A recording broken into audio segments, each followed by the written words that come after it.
আমার বাসায় হচ্ছে ডাকাত পড়ছে। এরা হচ্ছে আস্তে আস্তে আমার সব কিছু দখলে নিতেছে। দেখেন আমার ফ্যানটার উল্টায় রাখছে। ওই জায়গায় আমি বাড়ি থেকে কিছু আম আনছিলাম, আমগুলা ওরা শেষ করে ফেলছে। দেখেন ফ্যানটার কি অবস্থা করছে। আর এইখানে দেখেন আমার কিছু গাছ ছিল, গাছগুলোর উপরে ওরা অ্যাটাক করা শুরু করছে।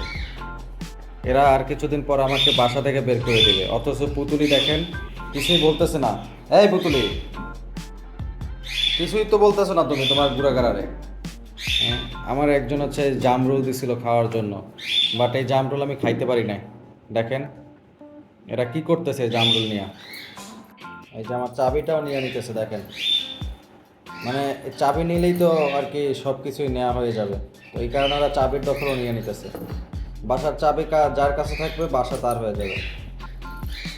মানে কি একটা অবস্থা দেখেন, আমার জামরুল এখন নিচে গড়াগড়ি খায়, বাট আমার পেটে এখনো যায় না এই জামরুল।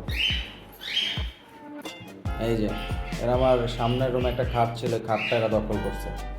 হ্যাঁ, আর এই যে কালাভাই দেখেন, আমি না ধরলে কিন্তু পড়ে যেত, অথচ এরা আমার সব কিছু দখল নিতেছে। এখন আমি কি করব গাইস, আপনারা বলেন। কেউ যদি আমাকে অ্যাডাপশনে নিতে চান তাহলে অবশ্যই কমেন্ট করবেন। আমার মনে হয় না এই বাসায় বেশি দিন থাকা হবে, এরা আর কিছুদিন পরে আমার ঘাট ধাক্কা দিয়ে বাসা থেকে বের করে দেবে। তো আমার জন্য দোয়া করেন সবাই। ভালো থাকেন, আল্লাহ হাফেজ।